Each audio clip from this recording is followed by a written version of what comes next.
இந்த நாட்களில் அதிகாலை ஜெபத்தில் பேதுரு முதலாவது நிருபத்தில் அநேக காரியங்களை கற்றுக்கொள்ள கர்த்தர் கிருபை செய்தார்.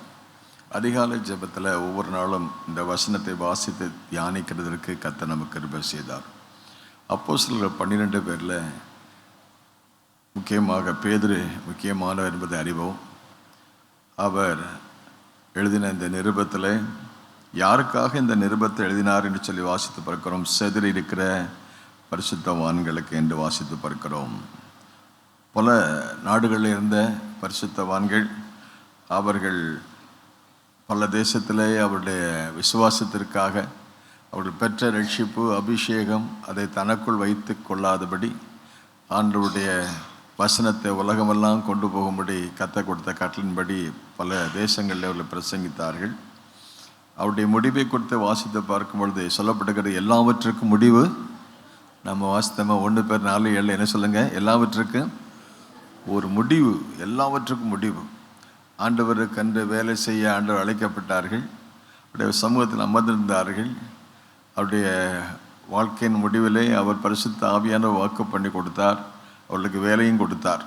நான் போகிறேன், உங்கள் கூட என்றென்றைக்கு இருக்கும்படி தேற்றவாளனாகிய பரிசுத்தவான் ஆவியான இருப்பார். அவர் வரும்போது நீங்கள் பலனடைவீர்கள். அவர் உங்களுக்கு போதிப்பார், வழிகாட்டுவார், உங்களை பயன்படுத்துவார் என்று சொல்லி அவர்களுக்கு ஆலோசனை கொடுத்து அவர்களை அனுப்பி வைத்தார். ஆகவே அவர்கள் புறப்பட்டு போனார்கள். புறப்பட்டு போய் வேதம் சொல்கிறபடி அப்போஸ்தலர் 1:8 வாசித்து பார்க்க பரிசுத்த ஆவி கொடுத்து வரும் பொழுது நீங்கள் பலனடைந்து எருசலேம், யூதேயா, சமாரியா, பூமியின் கடைசி வரையும் எனக்கு எப்படி இருப்பீங்க, சாட்சிகளாக இருப்பீர்கள். ஆகவே ஆண்டவருடைய திட்டம் ஒன்றொன்றாக நடைபெற்று கொண்டே இருக்கிறதை பற்றி வாசித்து பார்க்கிறோம். ஆகவே சாட்சிகளை புறப்பட்டு போனவர்கள் செய்வனுடைய வார்த்தையை உலகத்திற்கு கொண்டு போனார்கள், பிரசங்கித்தார்கள். பல தேசங்கள் உள்ள மக்கள் சத்தியத்தை அறிகிற அறிவை அடைவதற்கு கர்த்தர் அப்போஸ்தலரை பயன்படுத்தினார். இதன் விளைவாக அங்கே சொல்லப்பட்ட வார்த்தையின்படி அநேக தேசங்கள் ஆண்டவருடைய வருவதற்கு கர்த்தர் கிருபை செய்தார். இந்த சுவிசேஷத்தை கொண்டு போனார்கள். அப்படி கொண்டு போகிற சமயத்தில் பல பகுதிகளில் பல தேசங்களில் ஆண்டவருடைய வார்த்தையை பெற்று அவர்கள் என்ன செய்தார்கள், பல தேசங்களுக்கு செதறி போனார்கள். அப்படி செதறி போன பரிசுத்தவான்களுக்கு அவர் என்ன செய்தார், இயேசு கிறிஸ்துவின் அப்போஸ்தலனாகிய பேதுரு பொந்து, கலாத்தியா, கப்பத்தோக்கியா, ஆசியா, பித்தனியா தேசங்களில் செதறி இருக்கிறவர்களில் பிதாவாகிய தேவனுடைய முன்னறிவின்படி ஆவியானவரின் பரிசுத்தமாக்குதலினாலே கீழ்ப்படிதலுக்கும் இயேசு கிறிஸ்துவனுடைய இரத்தம் தெளிக்கப்படுதலுக்கும் தெரிந்து கொள்ளப்பட்ட பிரதேசிகளுக்கு எழுதுகிறதாவது, கிருபையும் சமாதானமும் உங்களுக்கு நிச்சய கடவுது தேவனுக்கு உங்களுடைய வாழ்க்கையில் கிருபை பெருகட்டும், அவருடைய தயவு பெருகட்டும், அவருடைய அபிஷேகம் பெருகட்டும், அன்பு பெருகட்டும், ஐக்கியம் பெருகட்டும் என்று சொல்லி அவர்களுக்கு ஆரம்பத்தில் ஒரு ஆசீர்வாதன வார்த்தைகளை சொல்லி அநேக காரியங்களை இந்த பேதுரு நிருபத்தில் அவர்களுக்கு சொல்லி கொடுத்தார் என்பதை பார்க்கிறோம்.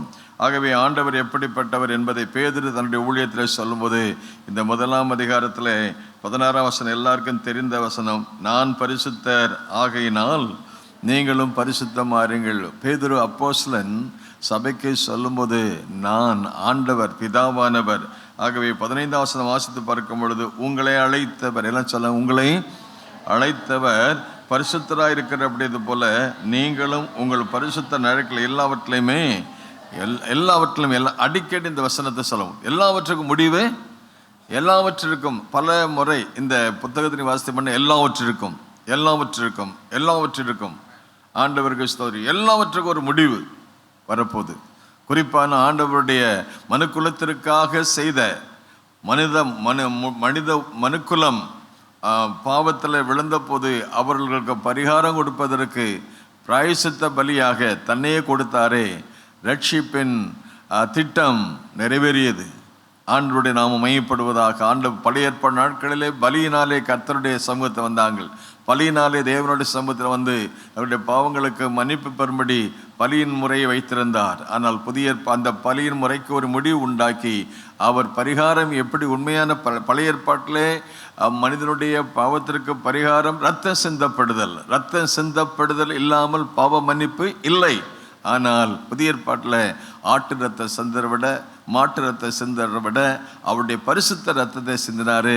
அந்த பரிசுத்த ரத்தம் அது வெளியேறப்பட்ட ரத்தம், அது பாவமில்லாத ரத்தம், அது பரிசுத்த ரத்தம். ஆகவே அந்த ரத்தத்தை சிந்தி நம்மை கிரயம் கொடுத்து வாங்கினபடினாலே நம்முடைய ரட்சிப்புக்கு பாவ மன்னிப்புக்கு ஒரு முடிவு உண்டாயிற்று. ஆமென் சொல்லுமா? மனு குலத்தின் பாவத்திற்கு ஒரு முடிவை அவர் கட்டளையிட்டார். முடிவு அண்ட் எல்லாவற்றுக்கும் முடிவு சமயமாயிற்று. மனிதனுடைய பாவம் மன்னிப்புக்கு ஒரு முடிவை உண்டு பண்ணி எல்லா மக்களும் ரட்சிக்கப்பட வேண்டும் தேவ சித்தம். பழைய ஏற்பாட்டினாலே ஏற்பட்டதான அந்த பாவம் மன்னிப்புக்குரிய பலி முறைகள் எப்படி அந்த ஆடு அல்லது மாடு அந்த காளைகள் எப்படி பலி செலுத்துகிற போது அந்த பலியினாலே சில குறைபாடுகள் இருந்தது. எதனாலே என்றால் அந்த மிருகத்தின் ரத்தம் மனிதனுடைய நாட்கள் அந்த நாட்களிலே அது பாவத்திற்கு பரிகாரம் செலுத்தப்பட்டபடினால அதில் குறைவு இருந்தது என்பதை ஆண்டவர் அறிந்தார். ஏனென்றால் ஆதாம் பாவம் செய்த பின்னால அந்த ஆதாமுடைய பாவத்து நிமித்தம் அவன் குடும்பம் மட்டும் சபிக்கப்பட்டதில்லை, பூமியும் சபிக்கப்பட்டுச்சு. ஆகவே சபிக்கப்பட்ட பூமியில பிறந்த மனிதனாயிருந்தான் சரி, அது மிருகமாயிருந்தான் சரி, அது பாவம் உள்ளது தான். ஆனால் பாவத்துக்கு பரிகாரம் கொடுக்க வேண்டுமானால் அதை விட பாவத்தை மேற்கொள்ளக்கூடிய பரிசுத்தம், அந்த பரிசுத்த ரத்தம் சிந்தப்பட வேண்டுமானால் பாவம் அறியாத அவர் நமக்காக பலியானபடினால அவருடைய ரத்தம், இயேசு கிறிஸ்துவின் ரத்தம், அவரது பாவமில்லாத ரத்தம், அது பரிசுத்தம் உள்ள ரத்தம். அதை வேதம் சொல்றது விலையேறப்பட்ட ரத்தம்னு சொல்றாரு. அது எப்படி விலையேறப்பட்ட ரத்தம் அப்படின்னு சொல்லி கேட்டா வேதம் நமக்கு சொல்கிறது ஒரு மனிதனுடைய விலை. வேதம் சொல்ற மனித உலகம் முழுவதையும் ஆதாயம் படுத்தின தன் ஆத்மாவை நஷ்டப்படுத்தினால் அவனுக்கு அப்படின்னா ஒரு ஆத்மாவுடைய விலை உலகத்தை பார்க்கலாம் விலையேறப்பட்டது. ஒரு தராசில் ஒரு மனுஷனுடைய ஆத்மாவையும் ஒரு மனுஷனை வைங்க, அப்புறம் முழு உலகத்தையுமே இன்னொரு தராசில் வச்சு பார்க்கும்போது எது பெருசுன்னு கேட்டீங்கன்னா ஒரு ஆத்மா விலையேறப்பட்டது. அப்போ இந்த விலையேறப்பட்ட ஆத்மாவை ரட்சிக்க வேண்டுமானால், பரிசுத்தப்படுத்த வேண்டுமானால் அதை விட விலையேறப்பட்ட ஒன்றை கொடுக்கணும்.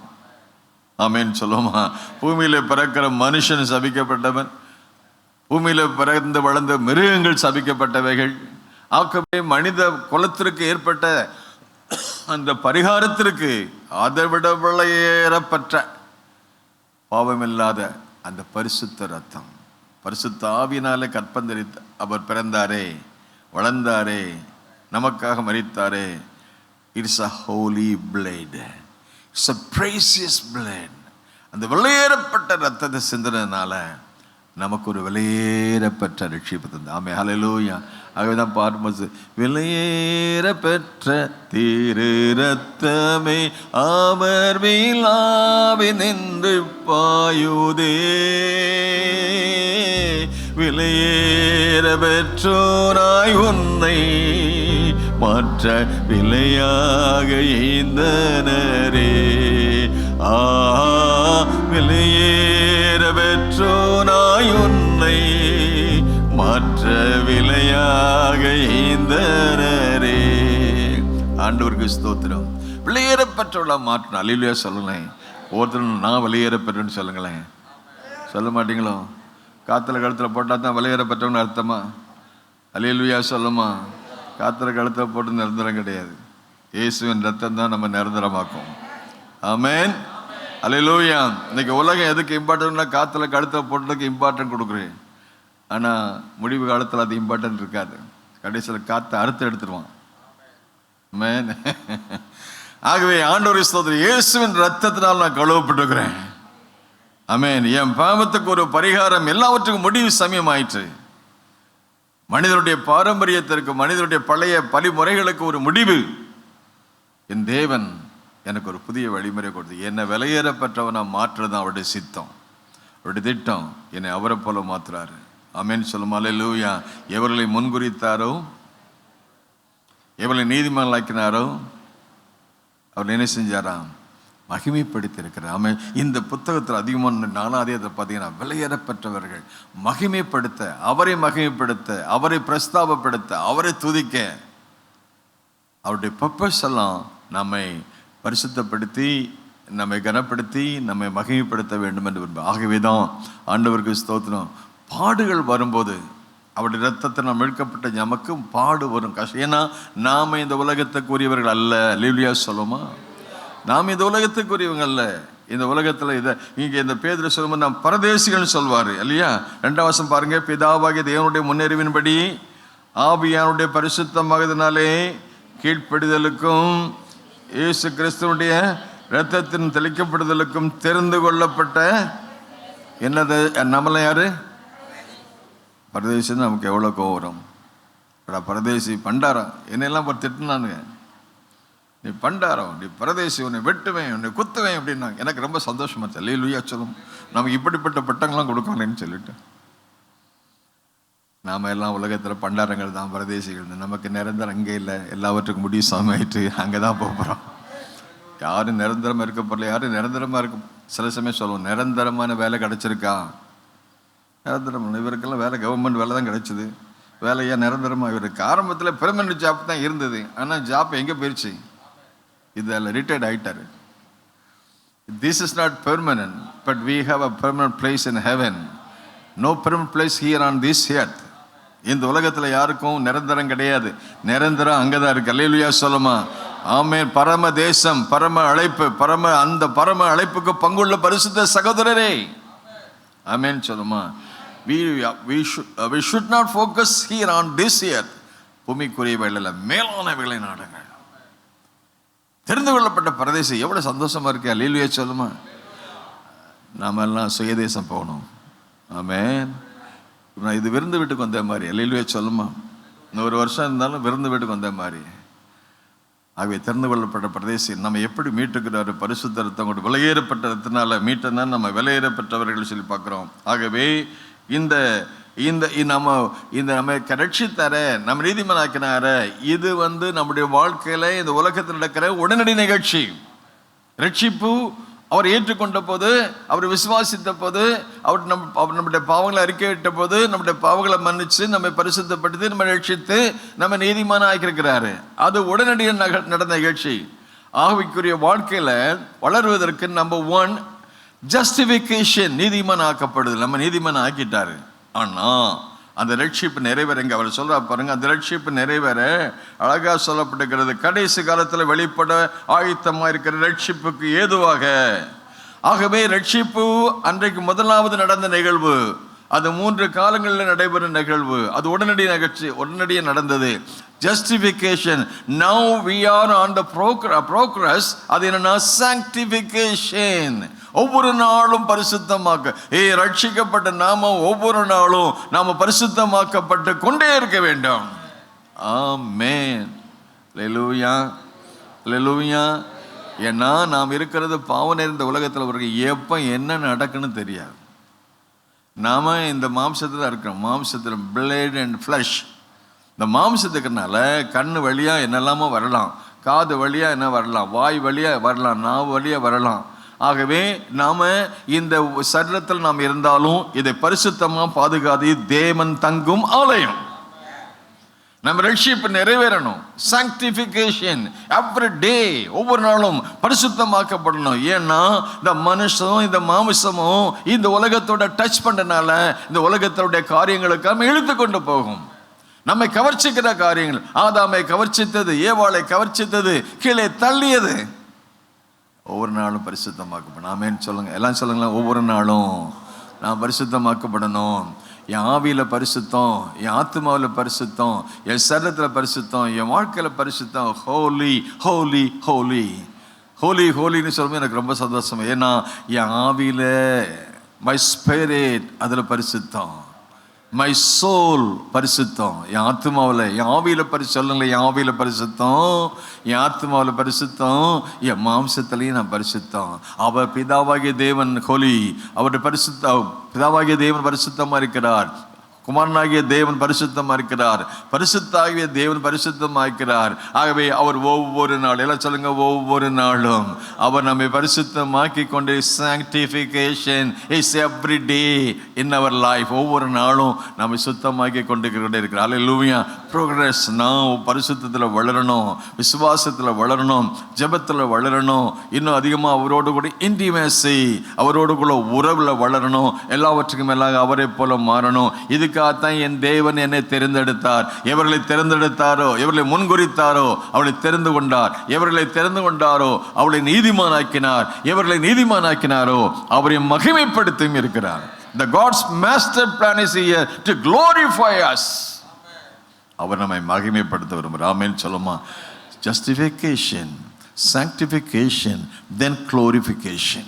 அவர் மகிமைப்படுத்தணும். நம்ம எல்லாரையும் அவர் கனம் பண்ணணும், மகிமைப்படுத்தணும், அவரை போல மாற்றணும். இதுதான் பேதுருடைய நிருபத்தினுடைய இந்த எல்லா அடிக்கடி சொல்ற வார்த்தை நான் பார்க்கும்போது 4ஆம் அதிகாரத்தில் மகிமைப்படுத்த விரும்புகிறார். நம்மை மகிமைப்படுத்த விரும்புகிறார். நமக்கு மகிமைப்படுத்துறதுக்கு ஒன்றும் இல்லை, அவரை மகிமைப்படுத்த. இவர்களை நான் ஏற்படுத்தினேன் எதற்கு? என் துதியை சொல்ல. நமக்கு புகழை எல்லாம் அவருக்கு. எனக்கல்ல, என்னை ரட்சித்தவரே, என்னை அபிஷேகம் பண்ணவரே, என் எஜமானனை, என் ராஜாவை, மை பாஸ், என் மாஸ்டர், என் ஆண்டவர், அவரை மகிமைப்படுத்த. அல்லேலூயா. ஒரே பர்பஸ் தான். காண ஒரு கல்யாணத்தில் அவர் அற்புதம் செஞ்சு கடைசி சொல்றாரு, அவர் தம்முடைய நாமத்தினே செஞ்சாராம். மகிமைப்படுத்த, அவரை மகிமைப்படுத்த. பிதா அவர் உலகத்தை படுத்து பிதாவை மகிமைப்படுத்துறாரு, பிதா அவரை மகிமைப்படுத்துறாரு. ஆகவே அவரை மகிமைப்படுத்தவர்களாய் காணப்பட ஆண்டவர் இந்த மாபெரும் திட்டத்தை கற்று தந்து முன்குறித்தார். எவர்களை முன்குறித்தாரோ தேர்ந்தெடுத்தவர்களை பரிசுத்தப்படுத்தினார். அவர்களை கனப்படுத்தி மகிமைப்படுத்தி இருக்கிறார். இதுதான் காட்ஸ் பிளான். அவரை போல நம்மை மாற்ற வேண்டும் என்று விரும்புகிறார். ஆகவே இதற்காகவே அவர் நம்மை தெரிந்து கொண்டார். ஆகவே ரட்சிப்பு நிறைவேற நாம் ஒவ்வொரு நாளும் ஆயத்தப்பட வேண்டும். கடைசி காலத்தில் வெளிப்பட இருக்கிற அந்த ரட்சிப்புக்கு ஏதுவாக இருக்கும்படி அவர் ஒவ்வொரு நாளும் நம்மை பரிசுத்தமாக்க வேண்டும் என்று விரும்புகிறார். ஆகவே இந்த பரிசுத்தமாகல பாடுகள் வரலாம். இதை 1 பேதுரு இந்த 4ஆம் அதிகாரத்தில் அவர் சொல்லும் பாடுகள் வரக்கூடிய சூழ்நிலை. நீங்கள் பாடுகளுக்கும் பங்காளிகள். ஆமென் சொல்லுமா. எதுக்கு பங்காளி? அல்லேலூயா சொல்லுமா. இது சொன்னா தான் உங்களுக்கு வித்தியாசமா இருக்கு. ஐயோ, பாடுகளுக்கும் பங்காளியும் ஆதாயம் பண்ண என்ன கிறிஸ்டி? ஆமென். ஒரு கஷ்டம் வரும்போதும் நாம் பாடுகளுக்கு ஏன் ஆண்டவர் அந்த வழியாக போனார். அவரும் அந்த பாதையில் போனதுனால எனக்கும் பாடு இருக்கும். இந்த பேதுரு சொல்லும்போது சூப்பராக சொல்ல. 1 பேதுரு 4ஆம் அதிகாரத்தில் அந்த வசந்த அந்த ஐயா பாருங்க, எதுக்கு பாடுபட்டு நமக்கு அந்த வழியை அனுமதிக்கிறாரு பாருங்க. கிறிஸ்துவின் எல்லாம் சொல்லுங்க, இனி இயேசுவின் நாம என்னிலே மகிமைப்படும்படி. நான் சோதிக்கப்பட்டது நல்லது, உபத்திரவப்பட்டது நல்லது. அதனால என்ன செய்யறேன்? உங்க பிரமாணத்தை என்ன செய்யறேன்? நான் சோதிக்கப்பட்ட பின்பு எப்படி விளங்குவேன்? ஆமே. அப்ப இப்ப பொண்ணு கிடையாதா? பித்தலையா? சோதிக்கப்பட்ட அப்புறம் தான் அவரை போடுவார், அக்னியில் போடுவார். சத்ராக்கு மேஷாவை அக்னியில் போட்டாங்க, அங்கே புடமிடப்பட்டாங்க, சுத்த பொண்ணா வெளியே வர்றாங்க. யோபுக்கு போடுறாரு, மரணத்தின் பாதையில் கொண்டு போறாரு, வியாதியின் பாதையில் கொண்டு போறாரு, விபத்தின் பாதையில் கொண்டு போறாரு.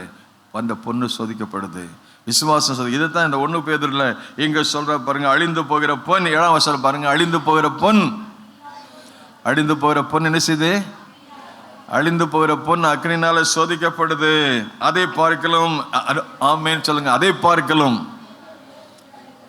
எது எது விசுவாசமா காத்துல காத்த போட்டிருக்குதா?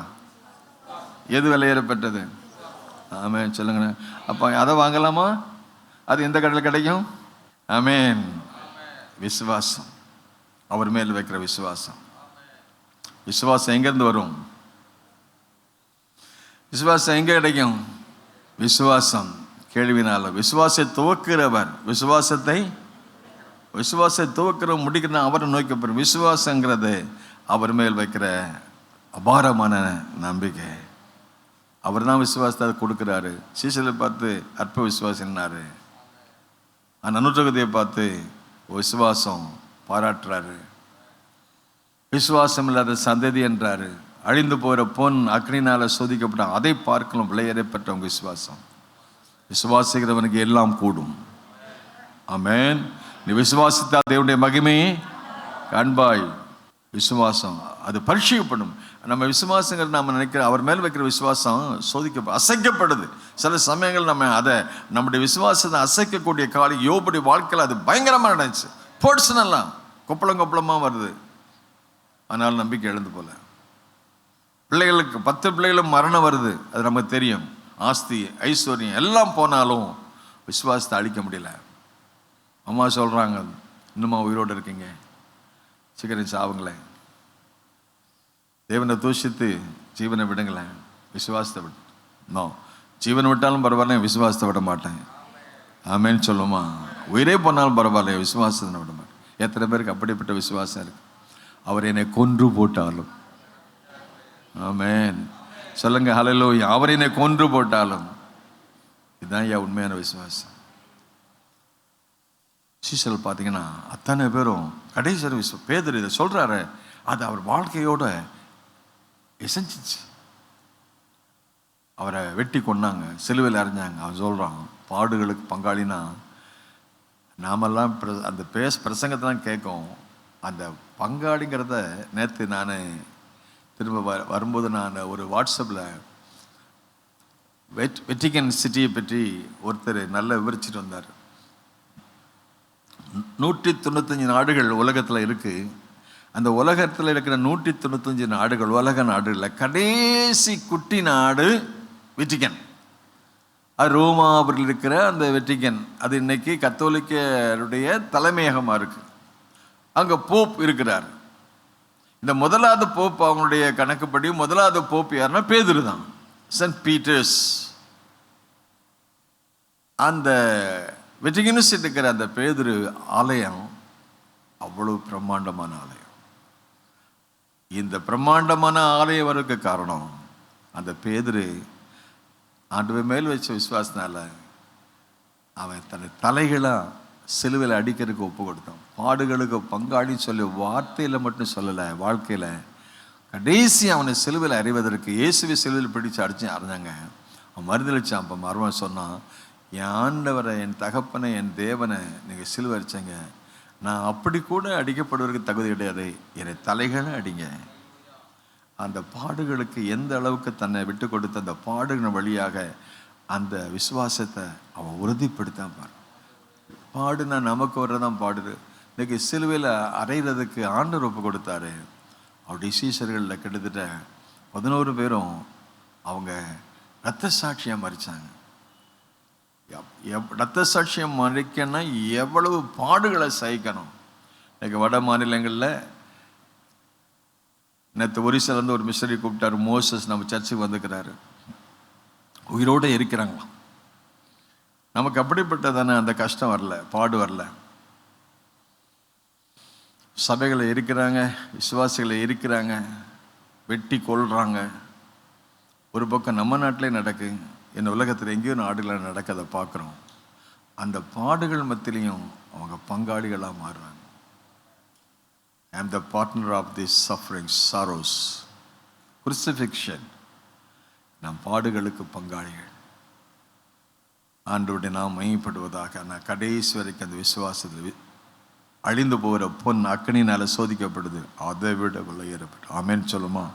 என் விசுவாசம் பரீட்சிக்கப்படும் போது நான் சோதிக்கப்பட்ட பின்பு நான் பொன்னாக விளங்குறோம்.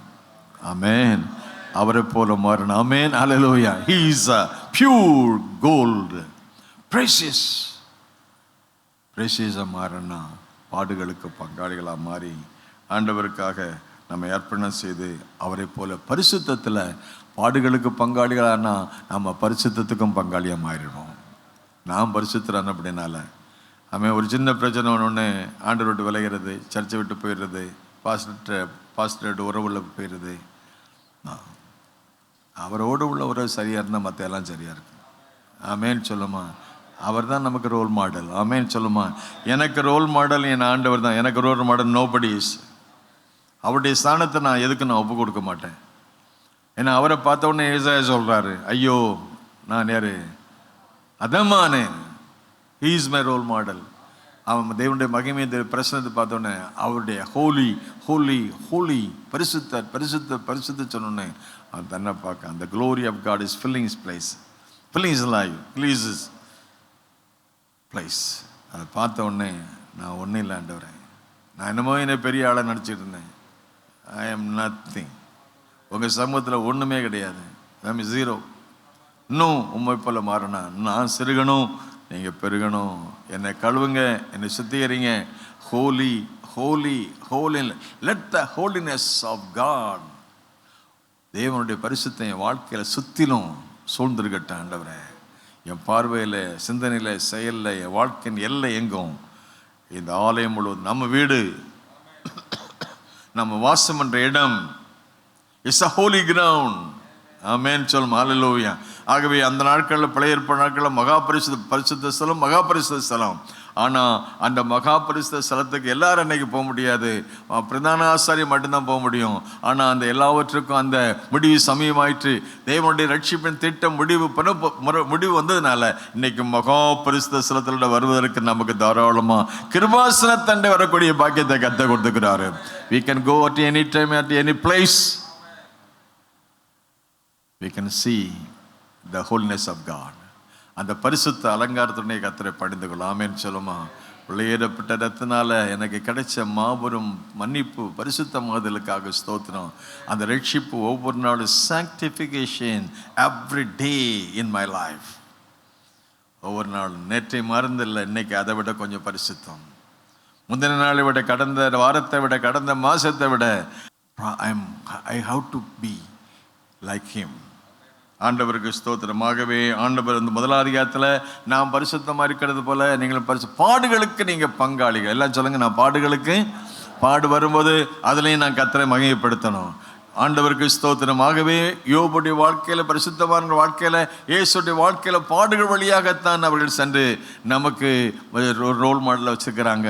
நமக்கு பாடு வரும்போது இக்காலத்து பாடுகள் இனி வெளிப்படும் மகிமைக்கு பேதுரு இன்னைக்கு உயிரோடு கூட அந்த தலைகளை அடிப்பதற்கு ஒப்பு கொடுத்தாலும் இன்னைக்கு பேதுரு அவர் என்றைக்குமே அந்த சிலுவையில் இன்னைக்கு இல்லை. அவர் ஆண்டவருடைய சமூகத்தில் அந்த பேதுரு தான் அந்த நிருபத்தை எழுதி, நான் அந்த பாடுகளுக்கு வழியாக போனேன், ஆனால் நான் போன வழியை நீங்கள் யாரும் வர முடியாது, இருந்தாலும் பாடுகளுக்கு நீங்கள் பங்காளிகள் ஆனதுனால நீங்கள் சந்தோஷத்துக்கும் பங்காளிகள். இக்காலத்து பாடுகள் இனி வெளிப்படும் மகிமைக்கு ஒப்பிடத்தக்கவர்கள் அல்ல. நிறைய காரியங்களில் பேதுரு சொல்கிறார். பேதுருடைய பிரசங்கத்தில் அநேக காரியங்களை சொல்கிறார். 2ஆம் அதிகாரத்தில் பார்த்தீங்கன்னா எனக்கு இஷ்டமான வசனங்களில் 9ஆம் வசனம், நீங்களோ, எல்லாம் சொல்லுங்கள், நீங்களோ அந்தகாரத்தினின்று ஆச்சரியமான ஒளிநிடத்திற்கு வரவழைத்தோடைய புண்ணியங்களை அறிவிக்கும்படிக்கு என்னது? chosen generation, new generation. நாம் ஒரு தலைமுறை. என்ன தலைமுறை? தெரிந்து கொள்ளப்பட்ட சந்ததி. ஆமென் சொல்லுமா. எல்லாம் சொல்லுங்க, நான் தெரிந்து கொள்ளப்பட்ட சந்ததி. நான் தெரிந்து கொள்ளப்பட்ட பரதேசி மட்டும் அல்ல, தெரிந்து கொள்ளப்பட்ட சந்ததி. அவருக்கு சாட்சியாக இருக்க, அவருக்கு புகழ்ச்சியாக இருக்க, அவருக்கு மகிமையாக இருக்க. chosen generation. என்னையே தெரிஞ்ச நீங்கள் இல்லை, அவர் தான் உங்களுக்கு. யோவான் 15ஆம் அதிகாரம், நாம் அல்ல, அவர் நம்மை தெரிந்து கொண்டார். நீங்களோ உங்களை அந்தகாரத்தினின்று ஆச்சரியமான ஒளி, ஆச்சரியமான ஒளி. ஆமென் சொல்லுமா. ஹல்லேலூயா. உலகத்திலே வந்து எந்த மனுஷனையும் பிரகாசிப்பிக்கிற ஒளியே அந்த மெய்யான ஒளி. அந்த ஒளி ஒரு சவுலை பவுலாக மாற்றியது. அந்த ஒளி யோவான் சாணங்கள் வந்தபோது அவன் எரிந்து பிரகாசிக்கிற ஒளியாக காணப்பட்டான். தாவீது சொல்ற, தேவரீர் என் விளக்கை ஏற்றுவீர், என் இருளை வெளிச்சமாக்குவீர். நான் ஒரு காலத்தில் அந்த காலத்தில் இருந்தேன், ஆனால் என்னை ஆச்சரியமான ஒளி எடுத்து கொண்டு வந்தேன். பேதுரு சொல்கிறாரு, அந்த காலத்தில் இருந்த என்னை ஆச்சரியமான ஒளி எடுத்து கொண்டு வா. அதை நான் அவருடைய புண்ணியத்தை சொல்லணும். ஆமேன்னு சொல்லுமா. இது பாக்கியம், புண்ணியம். ரட்சிப்பை புண்ணியமாக சொல்கிறாரு, அபிஷேகத்தை புண்ணியமாக சொல்கிறாரு. இது ஒரு பாக்கியம். என் பாவ மன்னிப்பு எனக்கு ஒரு பாக்கியம். இந்த புண்ணியத்தை உலகமெல்லாம் கொண்டு போய் சொல்லித்தான் அங்கேருந்து இங்கே நம்ம கொண்டு வந்துக்கிறாரு. ஆமேன்னு சொல்லுமா. அல்லேலூயா. சில இடங்களில் பார்த்திங்கன்னா இந்த இப்படி ஒரு செய்கை செய்வாங்க. அது நம்ம சபையில் இல்லை, ஒரு குறிப்பிட்ட சில சபையில் இருப்பாங்க. இப்படி வச்சு கேள்வி பார்த்துருக்கீங்களா? இப்படி வச்சு இப்படி வைப்பாங்க. அப்புறம் என்ன செய்வாங்க, இங்கே வச்சு அந்த அர்த்தம் என்ன தெரியுமா? எனக்கு ஒருத்தர் எனக்கும் தெரியாமல் தான் இருந்துச்சு. ஒரு பாஸ்டர் வந்திருந்தார், இப்படி இப்படி ஞாங்களப்போ உனக்கு என்னமோ தெரியுமா? தெரியாதுன்னு. அப்போ சொல்கிறார், பரலோகத்திலேருந்து உலகத்துக்கு வந்து இடது பார்சல் இருந்த எண்ணெயை வலது பார்சலுக்கு கொண்டு வந்தார். புண்ணியமாக மாற்றிருக்கிறாரு. புரிஞ்சுதா? புரியலையா? அல்லேலூயா சொல்லுமா. ஆமேன்னு சொல்லுமா. இடது பக்கத்தில் நான் சபிக்கப்பட்டதான இடத்துக்கு போக வேண்டியவன் நான் இருந்த எண்ணெயை என் ஆண்டவர் அவருடைய புண்ணிய ரத்தத்தினால வலது பக்கத்தில், வாருங்கள் பிதாவினால் ஆஸ்வதிக்கப்பட்டவர்களே. ஆமேன். புதிய தலைமுறை, சோசன் ஜெனரேஷன். நல்ல கரங்கத்த time. Chosen generation.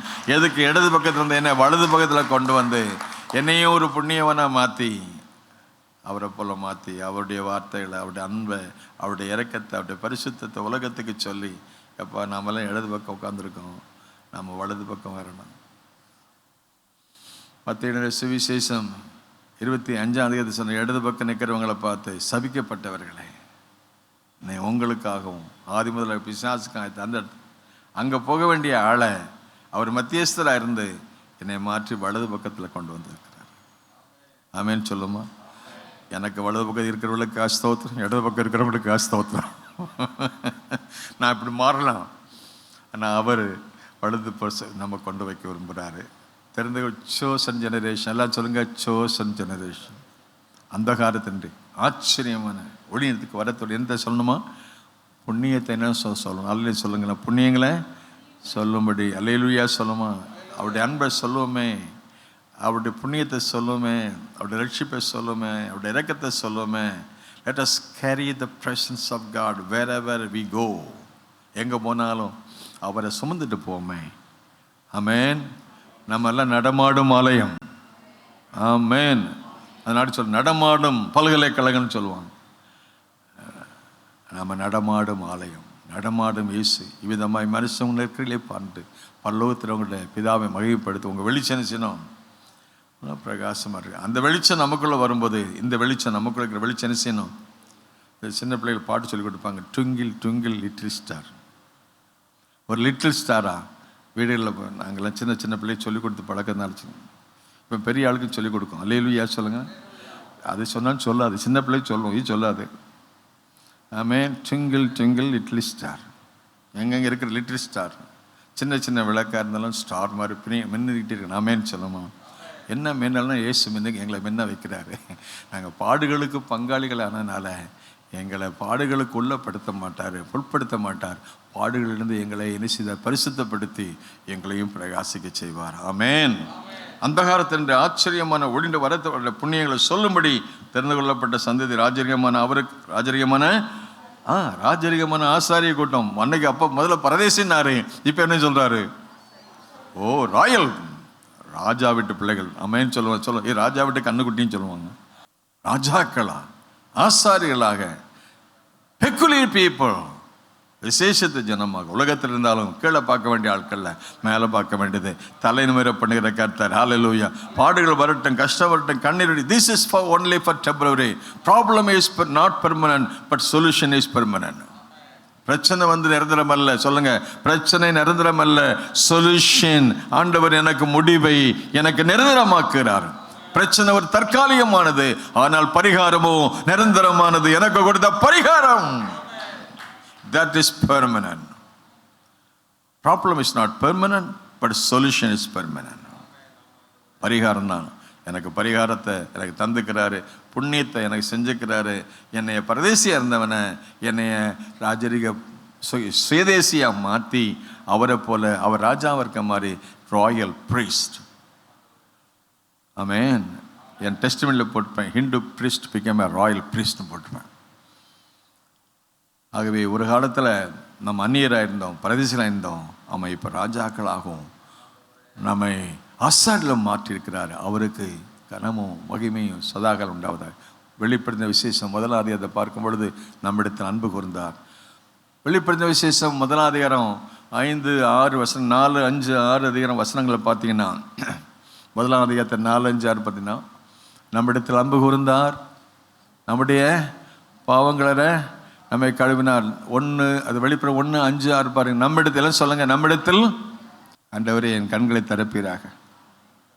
Open my eyes, open my ear, open my mouth, open my tongue, lips, open my heart, open my hand. எனக்கு 2 நாளைக்கு முன்னால் எனக்கு இந்த வசனம் தான் ரொம்ப பிரயோஜனம். Open my eyes, I want to see you, Lord. Open my ears, I want to hear, Lord. Open my mouth to declare your glory. Open my lips to praise you. Open my heart to receive you. Open my hands to bless others. Open. நம்மிடத்து அன்பு கூர்ந்தார். நம்முடைய சொல்லுங்களேன், சொல்ல மாட்டீங்களா? இப்போதான் சொன்ன open my mouth. நம்முடைய பிதாவாகிய தேவனுக்கும் எப்படி மாற்றுக்கிறாரு? பரதேசிகளாக இருந்த நம்மை சுயதேசிகளாக மாற்றுறாரு. ஆமென். அல்லேலூயா. ராஜாக்களாக மாத்துறாரு, ஆசாரிகளை மாத்தினாரு. அதனால அவருக்கு மகிமை வல்லமை என்றைக்கு. ஆமென். எல்லாம் எந்திரிக்கலாமா? ராஜாக்களாக லேவியராக தெரிந்து கொண்டே, ராஜாக்களாக லேவியராக உமக்கென தெரிந்து கொண்டே, ஆராதனை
பாடுகளுக்கு பங்காளிகளாக உங்க சித்த நிறைவேறுவதற்கு, உங்க திட்டம் நிறைவேறுவதற்கு, உங்க நாம மகிமைப்படுவதற்கு chosen generation, தெரிந்து கொள்ளப்பட்ட சந்ததி, ராஜரிகமான ஆசாரிய கூட்டம், அவருக்கு சொந்தமான ஜனம். அன்பு குழந்தைகளே, பாவங்களோட கழுவினரே, பிதாவாகிய தேவனுக்கு முன்பாக எங்களை ராஜாக்களும் எங்களை ஆசாரியனும் ஆக்கினீங்களே, உங்களுக்கு சதாகாலமும் கனமும் மகிமையும் புதியும் உண்டாவதாக. இயேசு நாம் ஜெபிக்கிறோம் பிதாவே. ஆத்துமாவே கர்த்தரை ஸ்தோத்திரி, உள்ளமே பரிசுத்த நாமத்தை ஸ்தோத்திரி. ஆத்துமாவே கர்த்தரை ஸ்தோத்திரி, அவர் சேசல வருவாதே. ஆமென். God bless you all. Thank you for coming. God bless you.